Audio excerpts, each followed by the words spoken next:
Well, hello, Facebook. I wanted to come on and talk a little bit with you guys today. You might have noticed on my Facebook slight change from Sunday until today. A certain cryptic messages, posts. But I wanted to come on. Everybody's saying, be quiet. Don't say anything about it. Hold your peace. Let the Lord fight your battle. Vengeance is mine, says the Lord. And I do agree with that analogy. But I don't agree or aspire to sweep things under the rug. And the narrative is being spent that I did a lot of things when in reality I was assaulted on Sunday at the church where I worship God at.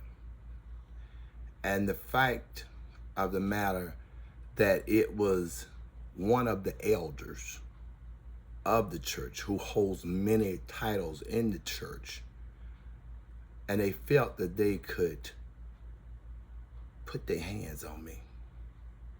And the Bible didn't tell us, even as saved individuals, God didn't tell us you let nobody beat you up. Now, there was no fight. I would say that. Because there were people who was holding and grabbing and keeping me back, although they didn't hold him at all. He hit a sucker punch, 2 sucker punches, and hit me from the back and everything. But the narrative is being spent. I got beat. Okay, whatever. However you want to spin it, that's the narrative that's being spent, but that's not the case. I don't call it a fight, and it wasn't a fair fight. What happened to me, I would not wish on my worst enemy. I had no help at that church because all my family was gone. Most of the church members was gone, and I was in there with those individuals. They are family members. And that's the thing. These churches cannot just be a family situation. I'm not saying that about our leader. I'm not on here talking about our leader. I am only talking about the individual that accosted me. It was they family folk. The daughter got up. We was in a meeting and finance, and I asked about a budget and money. If you're on a board, you're not on a board for the leaders, you're not on a board for yourself, but you represent the people when you sit down. And I believe in it. When you do business, do business. You can't go in and emotional and all this kind of stuff. So when I asked the question, it went haywire. And they said I was loud. Loud don't mean you put your hands on me, because I would defend myself. And the Bible said, be ye angry and sin not. Now I will tell you, I am still very much angry and want to defend myself. And you said, well, it's over. Well, I still have to deal with the aftermath. And the reason I want to come on, because in these churches, we tend to hide secrets. We tend to cover people in their wrongdoing, and you are complicit when you do things like that. And so the thing that I would say that I hope that our leaders would do the right thing. This person shouldn't be up preaching, shouldn't be up teaching, shouldn't be up doing anything that you felt the need that you can come to our church in Vienna, Georgia and disrupt it. Run my reputation, lie on me, and tell all kind of untruths. I know I will be vindicated, because anybody who know me know what I will and would not do. If you don't know me and know my character, you don't like me and you don't care for me, then I know you're going to think exactly what you want. But I just want to come on because I pray that this don't get swept under the rug. My first thought was to lead the church. My second thought is stay and fight. Sometimes we need to stand still and see the salvation of the Lord. What I mean is stand still. I'm angry now, so I can't make a decision. Now, they can put me out. I don't know if they'll do that or not. I didn't do nothing. But I wanted to come on and say what happened to me, it wasn't even just so much the sucker punch that he did, but the things that were said to me. I saw a lot of people that I knew that more than likely did not care for me, but I saw them. Y'all showed me who y'all were. Y'all showed me who you were. I don't care what title you hold. This is not to tear this church down, because I'm still in this church. I love this church, but I love God more than I love this church. But I love it enough to stay. I love it enough to stay and fight for it.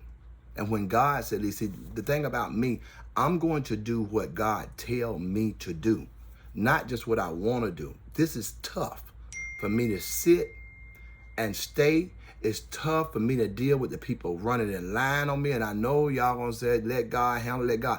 I am letting God handle, but this is my Facebook page. This is my social media. I don't know what y'all going through out there, but what I want to say, if you go through anything in a church, don't sit up and be complicit in wrong. You have a right to speak up. You have a right to promote change. You have a right not to sit in all your pain and in all your suffering and not tell your story. This is my story, and that's why I can tell it. I want to do so many things. I wake up at night, almost like a nightmare since Sunday, because I am a person that always would defend myself, but I didn't get a chance to defend myself. I didn't get a chance to, and for the people to go and spend the narrative that it was a spiritual thing. Wow. That I had a demon in me. Wow. Because I wanted to defend myself, but because I wanted everybody to get out of my way.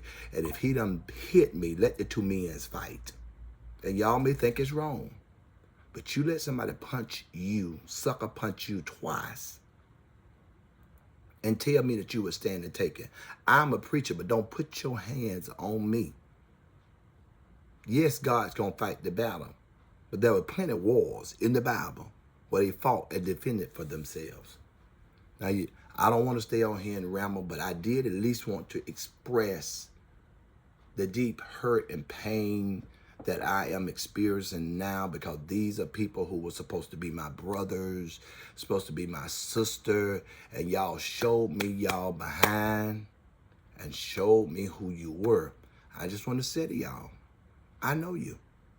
I understand. I got the memo. But I love God. I'm saved and I'm sanctified. Those of you who know me, thank God for you. Bless you. Thank y'all for reaching out to me and comforting me in the midst of this tumultuous situation, because it is hard. It is hard for me to sit in this right now and be silent. And that's why I just wanted to get on and say something, because I have to let it out some kind of way. So for y'all that been calling, want to know what's going on, there you go. One of the elders in the church, not the Violent Church, it was the Macon Church, accosted me at our church, the church that I love so dearly, this organization that I have worked tirelessly in and gave my whole life. Y'all did me wrong. You owe me an apology, and y'all owe me to do right. And he should not be up doing anything in this organization, trying to preach over anybody. If anybody had a demon in them, it was him. So that's about all I have to say at this time. I thank God, and I ask y'all to just keep praying for me. I know a lot of you not going to understand why did he come up on here talking about this, because I'm going through hell right now. And I have wanted to let it out. And they out spinning their narrative and lying on me and telling everything. And I just want the truth to be out there. So I know the truth will go further than a lie go. And I just didn't want to be quiet. I've always lived my life out loud. And that's the way that God has always used me. A lot of people are quiet, but I've never been a quiet person. I've never been a person just not to say what's going on. And I'm not blaming the leaders in the church. Let's get that right. I'm not blaming the leaders in the church, but I'm dealing with the people that was involved in every facet of what happened to me in that church on Sunday. It was egregious. It was awful. It was terrible the way that y'all treated me. Y'all showed me who you are. I believe you.